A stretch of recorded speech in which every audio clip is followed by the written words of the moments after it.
European labor law. European labor law regulates basic transnational standards of employment and partnership at work in the European Union and countries adhering to the European Convention on Human Rights. In setting regulatory floors to competition, for job-creating investment within the Union, and in promoting a degree of employee consultation in the workplace, European labor law is viewed as a pillar of the European social model. Despite wide variation in employment protection and related welfare provision between member states, a contrast is typically drawn with conditions in the United States. The European Union, under the Treaty on the Functioning of the European Union, Article 153 is able to use the ordinary legislation procedure on a list of labor law fields. This notably excludes wage regulation and collective bargaining. Four main fields of EU regulation of labor rights include: 1. Individual labor rights, 2. Anti-discrimination regulations, 3. Rights to information, consultation, and participation at work, and 4. Rights to job security. In virtually all cases, the EU follows the principle that member states can always create rights more beneficial to workers. The fundamental principle of labor law is that employees' unequal bargaining power justifies substitution of rules in property and contract with positive social rights so that people may earn a living to fully participate in it.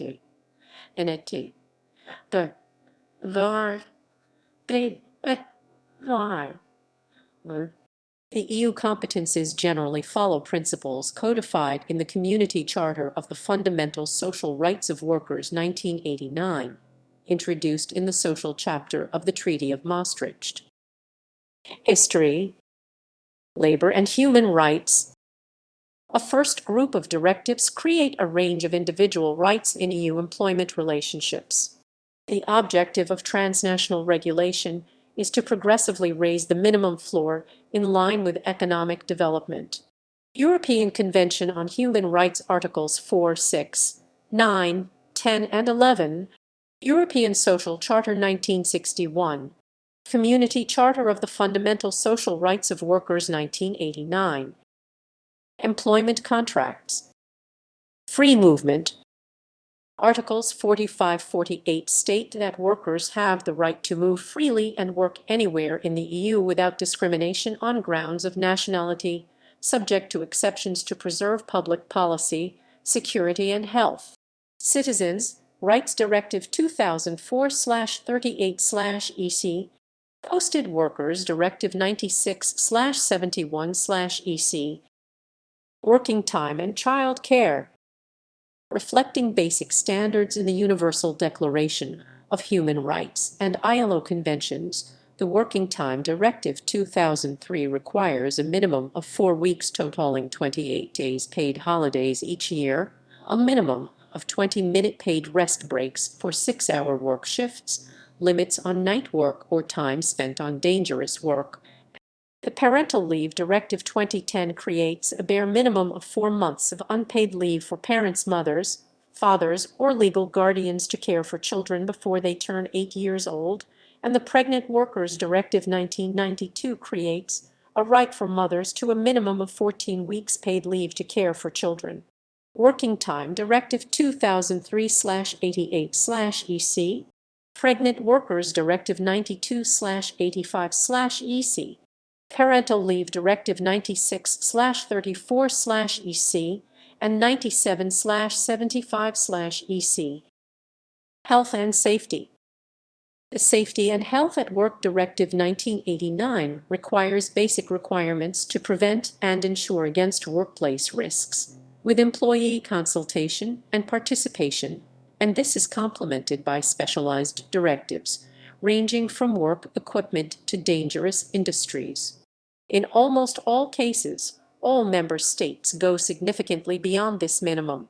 Health and Safety of Atypical Workers Directive 1991, 91/383/EC, Minimum Workplace Safety Directive 1989, 89/654/EC, Pensions. While there is no wage regulation, the Institutions for Occupational Retirement Provision Directive 2003 requires that pension benefits are protected through a national insurance fund, that information is provided to beneficiaries, and minimum standards of governance are observed. These include protecting the pension promise of employers in the event of business trouble and require minimum standards of funding. Most member states go far beyond these requirements, particularly by requiring a vote for employees in who manages their money. Insolvency Protection Directive 2008/94/EC Article 8, Robbins v. Secretary of State for Work and Pensions 2007 C-278/5, the member state pension guarantee institution must reimburse at much more than 20% of pensions since the global financial crisis. Beginning in 2007, the EU acted to create a network of transnational financial regulators in it. One of these is the European Insurance and Occupational Pensions Authority, which replaced a committee known as the Committee of European Insurance and Occupational Pensions Supervisors. European Insurance and Occupational Pensions Authority Regulation 1094/2010, the tax law for cross-border worker UE and extra UE, is regulated by the Directive N. 957/2018. Social Security. Equal Treatment in Occupational Social Security Directive 86/378. Equal Treatment in Social Security Directive 79/7/EC. Social Security Regulation 1408/71/EC and 883/2004/EC/EC. Directive 2005/36/EC. Public Procurement. Public Contracts Directive 2014/2014/24/EU Arts 18, 69-71 and Annex X. Annex X. Regio Post GmbH and Covey Stadt Landau in der Pfalz 2015 C-115/14. Collective Representation. The EU is formally not enabled to legislate on collective bargaining, although the EU, with all member states, is bound by the jurisprudence of the European Court of Human Rights on freedom of association. Participatory governance. If a company transforms from a member state corporation to incorporate under the European Company Regulation 2001, employees are entitled to no less favorable representation than under the member state's existing board participation laws. This is practically important as a majority of EU member states require employee representation on company boards. Employee Involvement Directive 2001/86/EC. European Company Regulation. Information and Consultation. The Information and Consultation Directive 2002 requires that workplaces with over 20 or 50 staff have the right to set up elected work councils with a range of binding rights. The European Works Council Directive 2009 enables work councils transnationally, and the Employee Involvement Directive 2001 requires representation of workers on. In total, the requirement to inform and consult the workforce negotiate with a view to agreement is found in 4 directives. European Works Council Directive 2009/38/EC Art 6 Information and Consultation Directive 2002/14/EC Art 4 Business Transfers Directive 2001/23/EC Art 7 Collective Redundancies Directive 98/59/EC Art 2 Collective Bargaining. Theoretically, only the European Court of Human Rights should have competence to decide issues related to collective bargaining and industrial action, as the European Union treaties do not confer competence on the EU to legislate on such issues. The ECR's scope extends to collective bargaining given the right to freedom of association under Article 11.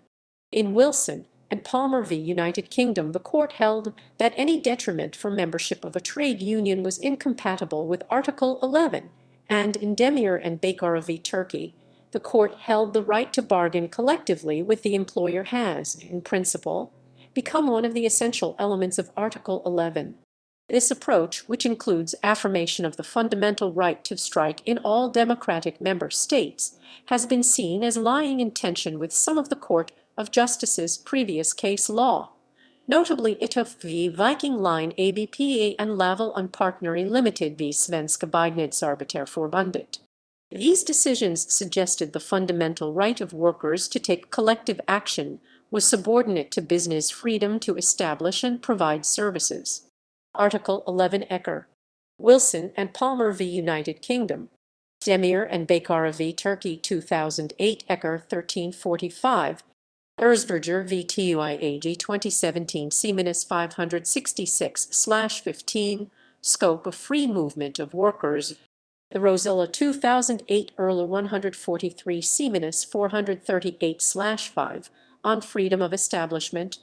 Laval and Partneri Limited v. Svenska Byggnadsarbetarförbundet, 2008 Erler 160 C-319/5. See also C-319/6, on free movement of services. Equality.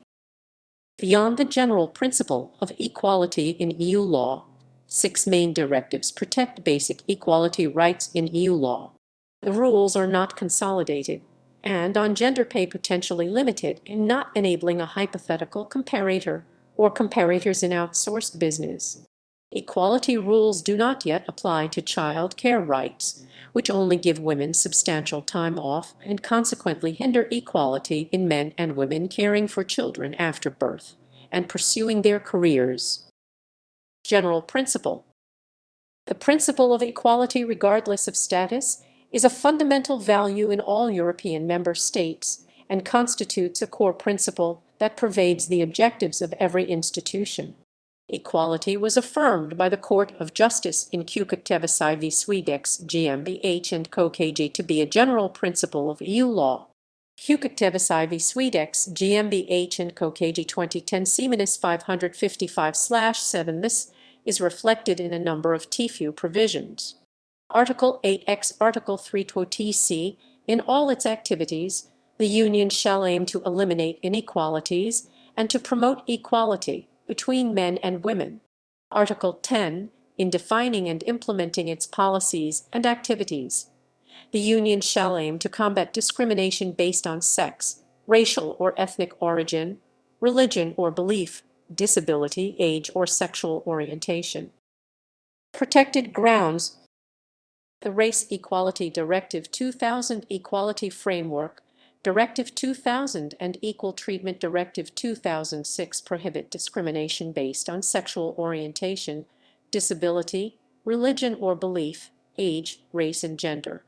As well as direct discrimination, there is a prohibition on indirect discrimination, where employers apply a neutral rule to everybody, but this has a disproportionate impact on the protected group. Equality Framework Directive 2000/78/EC, Race Equality Directive 2000/48/EC, Equal Treatment Directive 2006/54/EC.